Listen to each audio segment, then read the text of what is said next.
सनातन धर्म में आस्था रखने वाले लोगों के लिए साल 2024 का पहला महीना यानी जनवरी बहुत ही खास रहने वाला है। यह महीना ऐतिहासिक होने वाला है क्योंकि इस माह में अयोध्या में बन रहे भव्य राम मंदिर में रामलला की प्राण प्रतिष्ठा होने वाली है। मंदिर के गर्भगृह में भगवान राम के बाल स्वरूप की मूर्ति प्रतिष्ठित की जाएगी। हिंदू धर्म में किसी भी मंदिर में की जाने वाली भगवान की मूर्ति की प्राण प्रतिष्ठा का बहुत बड़ा महत्व होता है।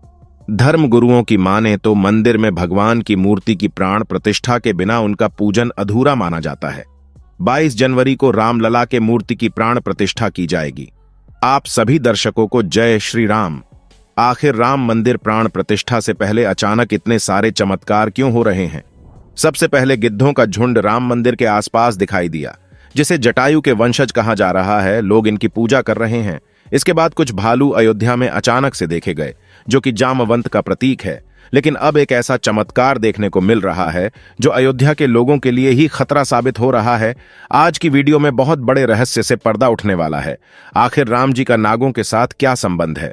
आखिर प्राण प्रतिष्ठा से पहले इतने सारे नाग एक के बाद अयोध्या में क्यों निकल रहे हैं, वह भी अलग अलग प्रजाति के? आगे बढ़ने से पहले अगर आप भी एक सच्चे सनातनी हैं तो इस वीडियो को लाइक करके कमेंट बॉक्स में जय श्री राम जरूर लिखें। क्या हुआ? जब अयोध्या में प्रकट हुआ साक्षात पुष्पक विमान राम मंदिर में काम कर रहे मजदूरों ने जब यह नजारा देखा तो सभी के पैरों तले जमीन खिसक गई। 22 जनवरी प्राण प्रतिष्ठा से पूर्व अयोध्या में इतने बड़े चमत्कार का होना सभी को आश्चर्य में डाल रहा है। कुछ लोगों ने इसके साक्षात दर्शन किए हैं, जिन्होंने अपनी आंखों देखी। जो बताएं उसे सुनकर आपके भी रोंगटे खड़े हो जाएंगे। दोस्तों, 22 जनवरी 2024 को रामलला अयोध्या के नए भव्य मंदिर में विराजमान होंगे। इस शुभ कार्यक्रम के लिए पूरे देश में निमंत्रण बांटा जा रहा है। शहर से लेकर गांव तक घर घर अक्षत वितरण में बच्चों से लेकर बड़े तक सहयोग कर रहे हैं। यहां तक कि महिलाएं भी घर घर जाकर अक्षत और श्री राम की अयोध्या की फोटो वितरण कर रही हैं। अयोध्या में राम मंदिर में भगवान रामलला की प्राण प्रतिष्ठा कार्यक्रम की तैयारियां तेजी से की जा रही हैं। इस कार्यक्रम को बेहद भव्य बनाने के लिए कोई कसर नहीं छोड़ी जा रही है। इस बीच राम मंदिर निर्माण का कार्य भी तेजी से किया जा रहा है। मंदिर निर्माण में जो लक्ष्य लिया गया था उसमें लगभग 80% कार्य हो चुका है। 70 खंभों पर मूर्तिकारी का काम चल रहा है। पिछले दिनों त्योहार की वजह से यह धीमा पड़ गया था, लेकिन अब वह भी तेज गति से पूरा हो जाएगा। निर्माण कार्य जल्द से जल्द पूरा करने के लिए सभी मजदूर रात दिन मेहनत कर रहे हैं। लेकिन 10 जनवरी की रात कुछ ऐसा चमत्कार हुआ जिसे देखकर सभी मजदूरों के होश उड़ गए। जब रात्रि के समय सब मजदूर अपना काम निपटाकर तंबू में सो रहे थे, उसी समय अचानक से उन्हें वहां कुछ हलचल महसूस हुई। महेश नाम के एक मजदूर ने जब तंबू से बाहर झांक कर देखा तो उसे राम मंदिर के परिसर कुछ अजीब सी पीली चमकती हुई चीज दिखाई दी। उसने अपने साथियों को जगाना चाहा, लेकिन कोई भी उसके साथ नहीं आया। जब हिम्मत करके महेश जब राम मंदिर परिसर में पहुंचा तो वहां का नजारा बहुत चौंकाने वाला था, क्योंकि वहां पर उसे एक बहुत ही दिव्य चमत्कारिक विमान दिखाई दिया, जिसका आकार मोर के समान था, जो दिखने में काफी सुंदर और तेज से परिपूर्ण था, जो कि राम मंदिर परिसर में पिछले क्षेत्र में उतर रहा था। लेकिन उस विमान को नियंत्रित कौन कर रहा था, यह समझ नहीं आ रहा था, क्योंकि उस विमान में इतना तेज था कि सामान्य आंखों से नहीं देखा जा सकता था। लेकिन समझ में कुछ ऐसा आ रहा था मानो स्वयं साक्षात भगवान राम पुष्पक विमान के माध्यम से अयोध्या में उतर रहे हों। महेश ने यह चमत्कार अपनी आंखों से देखा, लेकिन अचानक से ही वह बेहोश हो गया, क्योंकि वह उसके तेज को कुछ सहन नहीं कर पा रहा था। महेश जब सुबह उठा तो वह उसी स्थान पर मौजूद था और उसके साथी मंदिर निर्माण कार्य पूरा करने के लिए जा रहे थे। उसने सभी को रोककर रात्रि की सच्चाई बताई, लेकिन सभी उसकी हंसी उड़ा रहे थे। लेकिन महेश मन ही मन समझा चुका था कि प्रभु श्री राम अयोध्या आ चुके हैं। यह उसके लिए सौभाग्य था कि उसे इतना सुंदर दृश्य देखने को मिला, जहां शायद उसने साक्षात पुष्पक विमान के दर्शन किए थे, यानी कि प्राण प्रतिष्ठा से पहले अयोध्या प्रकट हुआ। साक्षात पुष्पक विमान। दोस्तों, देश के अलग अलग हिस्सों में कई बार अजीब सी आकृति के विमान देखे गए हैं, जिनका संबंध कई बार तो एलियन के साथ जोड़कर भी देखा जाता है। यानी कि अयोध्या में उस रात्रि को मोर की आकृति का विमान देखना वास्तव में प्रभु श्री राम का ही कोई संदेश हो सकता है। लेकिन क्या यह विमान सचमुच में पुष्पक विमान है? इसकी आखिर क्या गारंटी है? इसे समझने के लिए हमें पुष्पक विमान के रहस्य को अच्छे से जानना पड़ेगा। आगे हमारे YouTube चैनल पर आपको पुष्पक विमान का रहस्य बताएंगे, जिसे समझकर आपको यकीन होगा कि अयोध्या में पुष्पक विमान का प्रकट होना कलयुग का सबसे बड़ा चमत्कार है। पौराणिक कथाओं के मुताबिक युद्ध के बाद भगवान श्री राम ने विमान का पूजन कर यह दिव्या विमान वापस कुबेर को सौंप दिया। कुबेर ने पुष्पक विमान को भेंट स्वरूप प्रभु श्री राम को दे दिया, जिसके बाद इसी पुष्पक विमान से प्रभु श्री राम, माता सीता और लक्ष्मण अयोध्या पहुंचे। अब दोस्तों, कई हजारों सालों बाद एक बार फिर जब भव्य राम मंदिर का निर्माण हुआ है, तो प्रभु श्री राम अपने भाई लक्ष्मण और मां सीता के साथ एक बार फिर से अयोध्या धाम पहुंच रहे हैं, वह भी अपने इसी पुष्पक विमान पर, जिसका नजारा वहां के मजदूर अपनी आंखों से देख चुके हैं। 22 जनवरी सोमवार के दिन अयोध्या के नवनिर्मित राम मंदिर में होने जा रही राम लल्ला की प्राण प्रतिष्ठा का सभी देशवासियों को बेसब्री से इंतजार है। राम जी के भव्य स्वागत की तैयारी जोरों शोरों पर है। यह तारीख कोई आम तारीख नहीं है, बल्कि इसके पीछे बहुत ही खास महत्व छिपा हुआ है। आखिर राम मंदिर की प्राण प्रतिष्ठा के लिए 22 जनवरी का समय ही क्यों चुना गया? इसके पीछे का रहस्य जानकर आपके भी होश उड़ जाएंगे। त्रेता युग में प्रभु श्री राम का जन्म अभिजीत मुहूर्त में हुआ था। 22 जनवरी सोमवार के दिन मृगशीर्ष नक्षत्र में अभिजीत मुहूर्त का संयोग बन रहा है।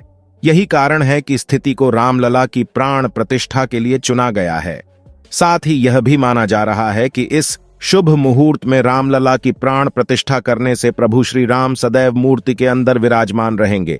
लेकिन जैसे जैसे प्राण प्रतिष्ठा का समय नजदीक आ रहा है, वैसे वैसे अलग अलग प्रजाति के नाग अचानक ही अयोध्या में प्रकट हो रहे हैं, जो कि अयोध्या वासियों के लिए खतरा बनते जा रहे हैं। लेकिन गिद्धों का और भालुओं का संबंध तो प्रभु श्री राम से बताया जाता है। उन्होंने रामायण में उनकी सहायता भी की थी। लेकिन इन नागों का श्री राम के साथ क्या संबंध है? आज की वीडियो में इस रहस्य से पर्दा उठने वाला है। चौंकाने वाली बात यह है कि इनमें 2 प्रजाति के नाग अलग अलग क्षेत्र में बार बार निकल रहे हैं, जिनका संबंध वासुकी और तक्षक नाग के साथ जोड़ा जा रहा है। ऐसा कहा जाता है प्रभु श्री राम के भाई लक्ष्मण साक्षात अनंत शेषनाग का रूप है, और वासुकी नाग, तक्षक नाग और शेषनाग तीनों ही आपस में भाई है, जिसमें तक्षक और वासुकी नाग पाताल में निवास करते हैं और शेषनाग बैकुंठ में भगवान विष्णु की सेवा करते हैं। तो अंदाजा लगाया जा रहा है कि जब प्रभु श्री राम अपने भाई लक्ष्मण यानी शेषनाग और माता सीता के साथ अयोध्या धाम पहुंच रहे हैं, तो क्या शेषनाग के दोनों भाई पाताल में से उनसे मिलने के लिए बार बार प्रकट हो रहे हैं?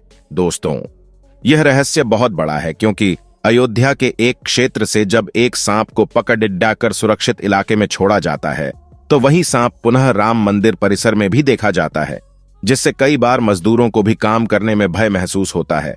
लेकिन जय श्री राम का नाम उन्हें हिम्मत देता है। आप भी नीचे कमेंट बॉक्स में जय श्री राम जरूर लिखें।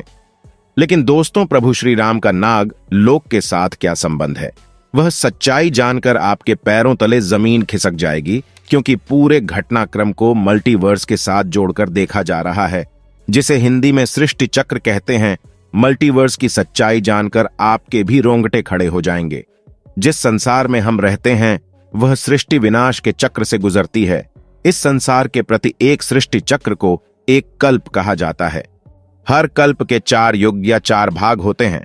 दूसरे भाग या त्रेता युग में राम अयोध्या में जन्म लेते हैं और रामायण करके फिर से वैकुंठ लौट जाते हैं। यानी कि अगर आप इस पृथ्वी पर अपना जीवन यापन कर रहे हैं, आप जो घटनाक्रम कर रहे हैं, वही बराबर घटनाएं किसी और यूनिवर्स या कल्प में आपके ही रूप के साथ पुनः होने वाली है या फिर हो चुकी है।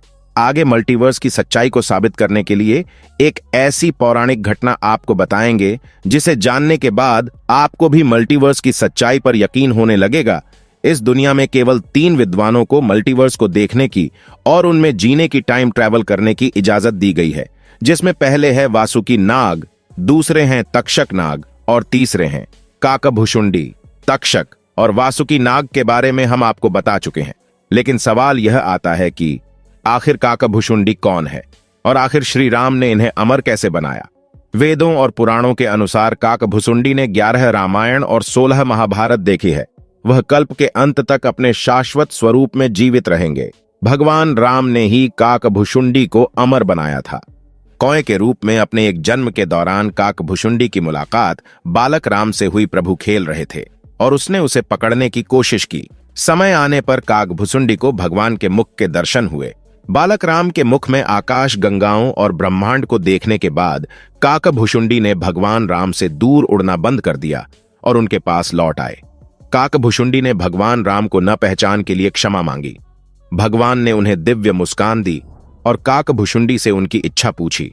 काकभुशुंडी ने कहा कि वह भगवान राम के प्रति अपनी भक्ति हमेशा हमेशा के लिए करना चाहते हैं। काकभुशुंडी के प्रेम और समर्पण से प्रसन्न होकर भगवान राम ने उन्हें आशीर्वाद दिया कि काल काकभुशुंडी को नहीं मार सकता और वह इस कल्प के अंत तक जीवित रहेंगे।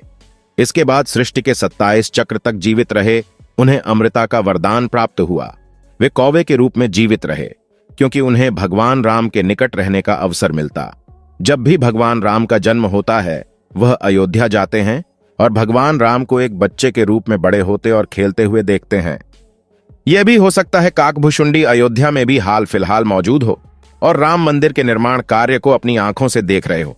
यानी कि यह तीनों विद्वान अपनी मर्जी से किसी विकल्प यानी यूनिवर्स में जा सकते हैं, टाइम ट्रेवल कर सकते हैं और अयोध्या में अचानक से नागों का पाया जाना, वह भी राम मंदिर प्राण प्रतिष्ठा से पहले, तो इनका संबंध भी वासुकी और तक्षक नाग से लगाना गलत नहीं होगा। इन नागों के दर्शन मात्र से भक्तों का उद्धार हो जाता है। लेकिन कई लोग होंगे जो अभी भी मल्टीवर्स यानी सृष्टि चक्र को मानने को तैयार नहीं होंगे। लेकिन आगे हम एक ऐसी सच्ची कहानी आपको बताने जा रहे हैं जिसका संबंध रामायण से जुड़ा है और इसे जानकर आपको विश्वास हो जाएगा कि मल्टीवर्स वास्तव में होता है।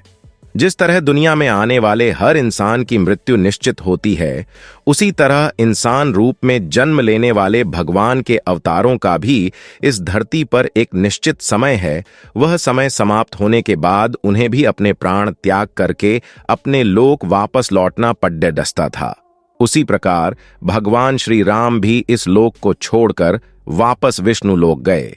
भगवान श्री राम की मृत्यु में सबसे बड़ी बाधा उनके प्रिय भक्त हनुमान थे, क्योंकि हनुमान के होते हुए यम की इतनी हिम्मत नहीं थी कि वह राम के पास पहुंच सके।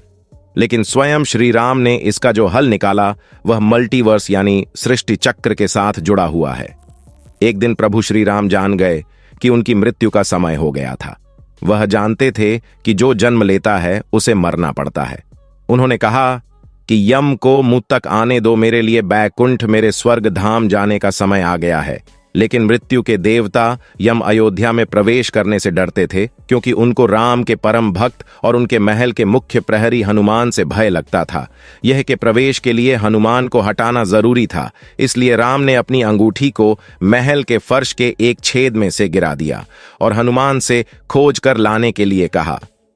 हनुमान ने स्वयं का स्वरूप छोटा करते हुए बिल्कुल भंवरे जैसा आकार बना लिया और केवल उस अंगूठी को ढूंढने के लिए छेद में प्रवेश कर गए। वह छेद केवल छेद नहीं था, बल्कि एक सुरंग का रास्ता था जो सांपों के नगर नागलोक तक जाता था। हनुमान नागों के राजा वासुकी से मिले और अपने आने का कारण बताया। वासुकी हनुमान को नागलोक के मध्य में ले गए, जहां अंगूठियां का पहाड़ जैसा ढेर लगा हुआ था। वासुकी ने कहा, यहां आपको राम की अंगूठी अवश्य ही मिल जाएगी। हनुमान सोच में पड़ गए कि वह कैसे उसे ढूंढ पाएंगे, क्योंकि यह तो भूसे में सुई ढूंढने जैसा था। लेकिन सौभाग्य से जो पहली अंगूठी उन्होंने उठाई वह राम की अंगूठी थी। आश्चर्यजनक रूप से दूसरी भी अंगूठी जो उन्होंने उठाई वह भी राम की ही अंगूठी थी। वास्तव में वह सारी अंगूठी जो उस ढेर में थी सब एक ही जैसी थी। अगर आज की यह खास वीडियो आपको पसंद आई है तो सच्चे सनातनी इस वीडियो को लाइक करके हमारे चैनल को सब्सक्राइब जरूर करें। हर हर महादेव।